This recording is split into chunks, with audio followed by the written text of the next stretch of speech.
अब देर नहीं कीजिए केशव, अवसेर नहीं कीजिए केशव, धन की डोरी तन जाने दे, संग्राम तुरंत ठन जाने दे, तड़वी तेज लहराएगा, संसार ज्योति कुछ पाएगा।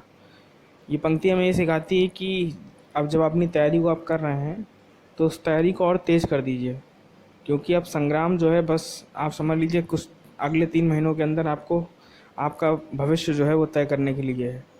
तो बस इसी तरीके से जिस तरह आप लोग प्रिपरेशन कर रहे हैं, इसी तरीके से प्रिपरेशन को स्ट्रॉन्ग करिए और समीक्षा अधिकारी के लिए एकदम लगे रहिए, जी तोड़ के मन धन तन से सबसे अपना।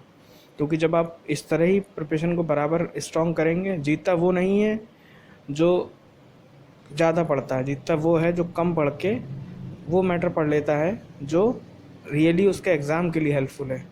कम पढ़ने वालों का ही सिलेक्शन होता है, ज़्यादा जो पढ़ते हैं उनका भी सिलेक्शन होता है, ऐसा नहीं कि उनका नहीं होता है, बट जो सेलेक्टेड पढ़ ले आते हैं उनका सिलेक्शन जल्दी हो जाता है। तो बस उसी स्ट्रेटजी को अपने फॉलो करते चलिए और इसी स्ट्रेटजी के साथ अपनी तैयारी को एकदम समग्र कंसाइज कर लीजिए। छोटी तरीके से कम चीज़ें पढ़िए, टेस्ट सीरीज़ लगाइए, साथ ही साथ रिवीजन खूब करिए, क्योंकि रिवीजन ही जो है वो हमें कहीं ना कहीं हमें पेपर के समय ज़्यादा हद तक याद दिलाएगा और हमें अपनी चीज़ों को करने में बहुत मदद करेगा हमारी, मतलब क्वेश्चन हमें गलत ना हो हमारे, इस वजह से रिवीजन कहीं ना कहीं उसका बहुत अहम रोल अदा करेगा। तो उस रिवीजन को ज़रूर आप डेली रूटीन बनाइए, अपना वो करिए। और इस व्लॉग में मैं बताता हूँ कि अभी मेरा ब्लॉग पिछले 2-3 दिन से नहीं आया था, कुछ पर्सनल प्रॉब्लम हो गई थी, तो मैं अभी इसको आगे बताता हूँ। तो चलिए शुरू करते हैं आज का blog. Welcome to my channel. Play this record as frequently as possible.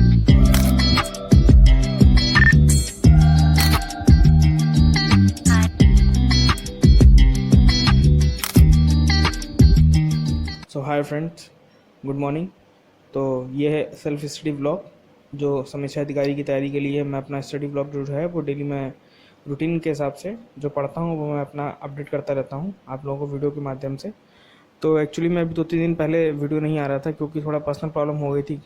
Problem मतलब आप शेयर तो नहीं कर सकता, पर मैं हाँ आप लोगों को बता सकता हूँ कि थोड़ा घर में फैमिली मैटर हो गया था, इस वजह से ब्लॉग अपडेट करना और उसके बाद स्टडी भी नहीं हो पाई थी। क्योंकि आप लोग जानते हैं कि कंटिन्यूस स्टडी जब होती है तो ऑब्स्टिकल्स जो हैं वो आपके पास ज़रूर आएंगे, हर्डल्स आपको मिलते रहेंगे।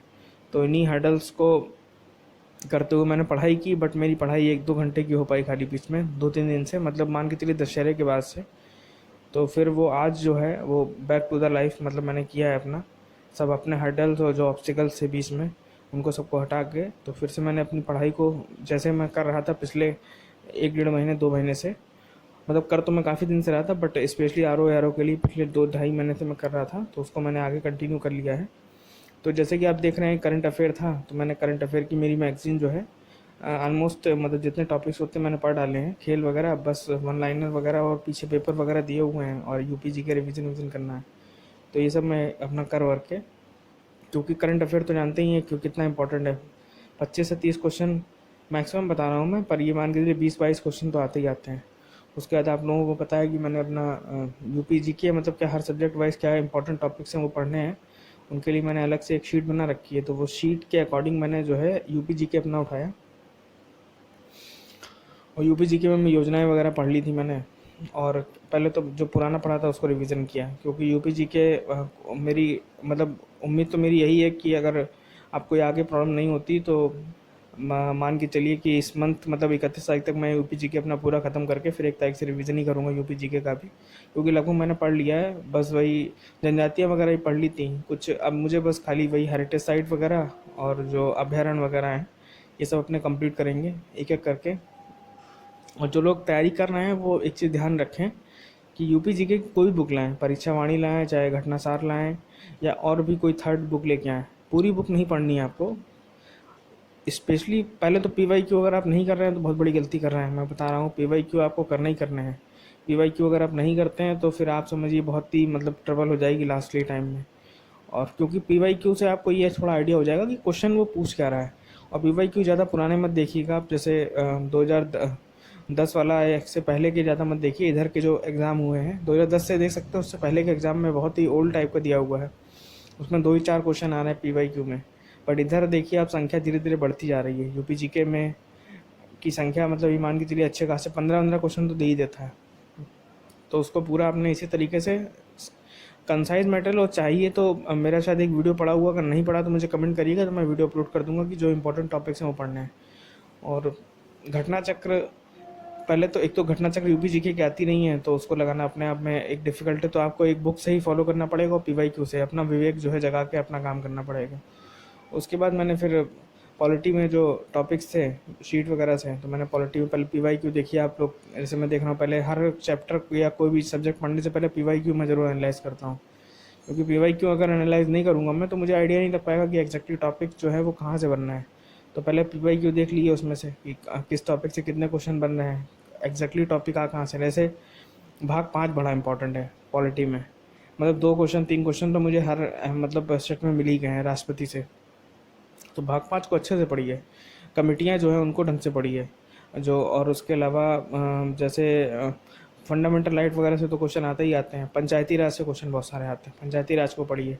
आयोग जो है सीएजी हो गया, हाई कोर्ट हो गया, सुप्रीम कोर्ट हो गया, राज्यपाल हो गया, क्योंकि स्टेट का एग्ज़ाम है तो राज्यपाल का कितना महत्व है वो आप खुद ही जानते हैं। तो यही सब चीज़ें मतलब कहीं ना कहीं आपको छोटी छोटी चीज़ें, मतलब बहुत बड़ा कोई टास्क नहीं है कि मैं आपसे कह रहा हूँ कि 10 चैप्टर आप पूरे पढ़ के ख़त्म कर दीजिए।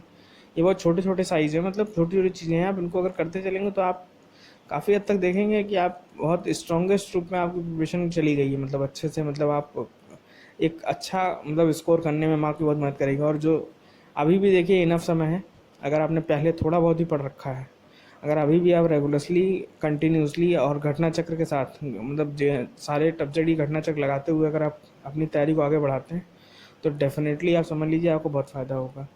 तो बस ऐसे ही मैं आज का ब्लॉग यहीं ख़त्म करता हूँ। तो जो लोग नए हैं सब्सक्राइब जरूर करिएगा और चैनल को शेयर ज़रूर करिए अगर आपको पसंद आए।